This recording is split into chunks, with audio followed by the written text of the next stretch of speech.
चला तर विद्यार्थी मित्रांनो, आजच्या आपल्या व्हिडिओमध्ये आपण जी टी-ईटीच्या संदर्भामधली जी परीक्षा असते आपली टी-ईटीची शिक्षकांसाठी जी अनिवार्य केलेली आहे आता उच्च न्यायालयाने, त्या परीक्षेसंदर्भातील जो मराठी विषय आहे, त्या मराठी विषयावर आधारित जी एका वर्षी जी प्रश्नपत्रिका होती, त्या प्रश्नपत्रिकेचा आपण थोडक्यामध्ये काय करूयात, कोणत्या प्रकारचे प्रश्न त्या प्रश्नपत्रिकेमध्ये विचारले गेले होते हे आपण काय करूयात थोडक्यामध्ये आजच्या व्हिडिओमध्ये आपण पाहूयात। ही जुनी प्रश्नपत्रिका आहे। तर बघा, या व्हिडिओमधील मराठी जे शिक्षण आहे त्याच्यामध्ये पहिला जो प्रश्न आहे तो कोणता, तर साखरवाडी या शब्दात खालील पैकी कोणता शब्द नाही। तर बघा, आता सहज उत्तर सोपं आहे। मराठी व्याकरणामधील प्रश्न आहे। साखर तर शब्द आहे, सार पण आहे, वडी हा शब्द नाही, त्यामुळे त्याचं उत्तर वडी आहे। साडी देखील शब्द तयार होतो त्या शब्दानुसार, तर साडी आहे म्हणून वडी हे शब्द त्याच्यामध्ये नाही। धूम ठोकणे दुसरा प्रश्न, धूम ठोकणे या वाक्य प्रचाराचा योग्य अर्थ कोणता? वेगाने धावणे, खूप मार देणे, कपडे धुणे, धो धो वाहणे, हे तिन्ही प्रकार बसत नाहीत, मग वेगाने धावणे हा त्यातील एक प्रकार आहे। आता बघा पुढचा प्रश्न काय आहे, पुढीलपैकी कोणती रूपे रची नाहीत? सर्व, सम्राट, राष्ट्र यापैकी नाही, तर यापैकी नाही हा यातील एक पर्याय आहे। चौथा प्रश्न, की पुढीलपैकी अचूक शब्द कोणता? बघा, पुनर्वसन, पूर्णवसन, पुनर्वसन आणि पुनर्वसन, तर पुनर्वसन नाही, पुनर्वसन नाही, तर पहिला जो पर्याय आहे पुनर्वसन हा शब्द काय आहे, तर अचूक असा शब्द आहे। पुढचा पाचवा प्रश्न बघा, पुढीलपैकी कोणत्या गटातील शब्द क्रियाविशेषण या शब्द जातीतील आहेत? अरे रे, शाबास हे केवळ प्रयोगी आहेत। परंतु, म्हणून हे काय आहे, तर परंतु आणि म्हणून हे आपण काय घेऊ शकतो, उभयान्वयी अवयवामध्ये मोडतात ते। आता इकडे हे काय आहे, तर क्रियाविशेषण आहे, क्रियेचं विशेषण। तू आता इकडे ये, क्रिया करायची आहे इकडे येण्याची, तर मग आता हा शब्द असा क्रियाविशेषण म्हणून आता आणि इकडे वापरले जातात। पुढचा सहावा प्रश्न, पुढीलपैकी धातू साधित विशेषण कोणती? तर फळभाजी, वाहती नदी, थोडी पुस्तके आणि कोणता गाव, तर त्यातलं उत्तर आहे बघा वाहती नदी। सातवा प्रश्न, पुढीलपैकी कोणत्या वाक्यातील क्रियापद सकर्मक आहे? बघा, चारही पर्याय बघू आपण। गवळी धार काढतो, आंबा नासका निघाला, मला घरी या वयास रात्र झाली, सुनील उद्या पुण्याला जाईल, तर यातील पर्याय आहे बघा गवळी धार काढतो, हा काय आहे, सकर्मक क्रियापद आहे। मराठीतील आद्य ग्रंथ कोणता? हा प्रकार सोपा प्रश्न आहे, तर विवेक सिंधू हा मराठीतील काय आहे, आद्य ग्रंथ आहे। आता पुढला प्रश्न नवा, पुढीलपैकी एक पूर्ण वर्तमान काळाचे वाक्य कोणते? मधुने लाडू खाल्ला असेल, वर्तमान काळ पाहिजे आपल्याला।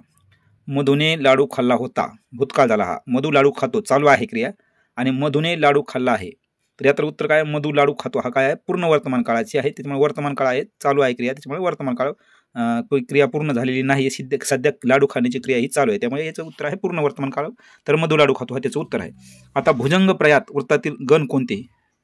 तर बघा, भुजंग प्रयातमध्ये कोणते गण आहेत, तर य हे जे काय आहे ते भुजंग प्रयातमध्ये गण आहेत।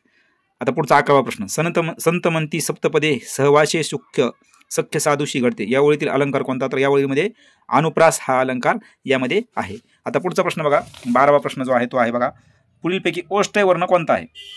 भ, ल, श आणि ह यापैकी भ, ओठ आणि ओष्ठ्य, ओठाद्वारे त्याची क्रिया उच्चार होतो म्हणून भ हा ओष्ठ्य वर्ण आहे। त्यानंतर बघा प्रश्न क्रमांक काय कवितावर असतात, 13, 14 आणि 15 हे कवितातून काय केले जाते, विचारले जातात, जवळपास 16 असे म्हणजे 4 प्रश्न हे कवितावर आधारित असतात, जे आपल्याला कितीतून उत्तर द्यायचे असतात, त्यामुळे आपण ते प्रश्न काय जास्त बघणार नाहीत, आपण डायरेक्ट आपण 17व्या प्रश्नावरती येऊ। जो 17वा प्रश्न काय आहे, तर जनरल नॉलेजचा प्रश्न आहे बघा, टोपण नाव म्हणजे केशवसूत या टोपण नावाने लेखन करणाऱ्या साहित्यिकांचं नाव काय? तर कृष्णाजी केशव दामले हे काय आहेत, केशवसूत या टोपण नावाने काय करतात, लेखन करत असतात किंवा त्यांचं नाव आहे ते। आता पुढचा प्रश्न, पुढील वाक्यात कोणते विरामचिन्ह असायला हवे? तर त्याच्यामध्ये फुल स्टॉप जो आहे तो राहिलेला आहे, त्यामुळे फुल स्टॉप हा पुढील वाक्यामध्ये असायला हवा। धाकट्या भावाला राज्यस्तरीय निबंध स्पर्धेचे पहिले पारितोषिक मिळाले, त्याला लिहिलेले पत्र कोणत्या प्रकारचे असेल? तर त्याला लिहिलेले पत्र हे काय आहे, तर अभिनंदन करण्यासाठी आपण त्याला पत्र लिहिणार म्हणून अभिनंदन पत्र। कोणत्याही प्रश्नाचे लगेच उत्तर देणारा या शब्दसमूहासाठी योग्य शब्द लिहा, तर हजर जबाबी असतो, लगेच प्रश्नाचं उत्तर तयार असतं त्याच्याकडे, त्याला हजर जबाबी असं म्हणतात। लेखक भालचंद्र नेमाडे यांना ज्ञानपीठ हा पुरस्कार केव्हा प्राप्त झाला? तर याचं उत्तर आहे बघा 6 फेब्रुवारी 2015 रोजी, जनरल नॉलेजचा प्रश्न आहे। त्यानंतर पंजाबमधील घुमान येथे झालेल्या अखिल भारतीय मराठी साहित्य संमेलनाचे अध्यक्ष कोण होते? तर सदानंद मोरे, डॉक्टर सदानंद मोरे होते, हा पण सुद्धा जनरल नॉलेजचा प्रश्न आहे। त्यानंतर पुढचा प्रश्न, सभा शब्दाचे लिंग कोणते? तर सभा हा शब्द कसा आहे, स्त्रीलिंगी शब्द आहे, स्त्रीलिंग आहे ते, पुलिंगी, नपुंसकलिंगी आणि उभयलिंगी, तर त्यापैकी स्त्रीलिंग हा तो सभा हा शब्द आहे। तुम्ही स्वतःला काय समजता? वरील अधोरेखित सर्वनामाचा प्रकार कोणता? तुम्ही स्वतः हा पुरुषवाचक आणि आत्मवाचक हे 2 सर्वनाम आहेत, त्यामुळे त्याचं उत्तर आहे पुरुषवाचक। तुम्ही हा पुरुषवाचक सर्वनाम आहे आणि आत्मवाचक स्वतः हा आत्मवाचक सर्वनाम आहे, त्यामुळे तुम्ही आणि स्वतःला काय समजता हे यातील पुरुषवाचक व आत्मवाचक सर्वनाम याच्यामध्ये वापरलेले आहेत। आणि जो पुढचा जो 25 पासूनचे जे प्रश्न असतात ते एक उतारा असतो, आणि त्या उतार्यावर आधारित आपल्याला जवळपास 4 प्रश्न विचारले जातात, त्यानंतर ते आपण 4 प्रश्न देखील बघणार नाहीत। त्यानंतर आपण शेवटचे जे 2 प्रश्न आहेत आपले बघा, 29वा, टवटवीत शब्दाचा अचूक विरुद्धार्थी शब्द कोणता? तर टवटवीत हा शब्दाचा विरुद्धार्थी शब्द, अचूक विरुद्धार्थी शब्द. तर टवटवीतचा अचूक विरुद्धार्थी शब्द बघा, सतेज, मुलूल, निसंदेह आणि कोरडे. तर सतेज हा त्याचा काय विरुद्धार्थी शब्द आहे. आणि 30वा प्रश्न जो आहे तो आहे, आता थोड्याच वेळात कार्यक्रमाला सुरू करूया. हे वाक्य नीट बघा, या वाक्यातील चूक ओळखून दुरुस्त करून ती सुचवायची आहे आपल्याला. सुरू करूया तर सुरू करूया असं नाही होणार.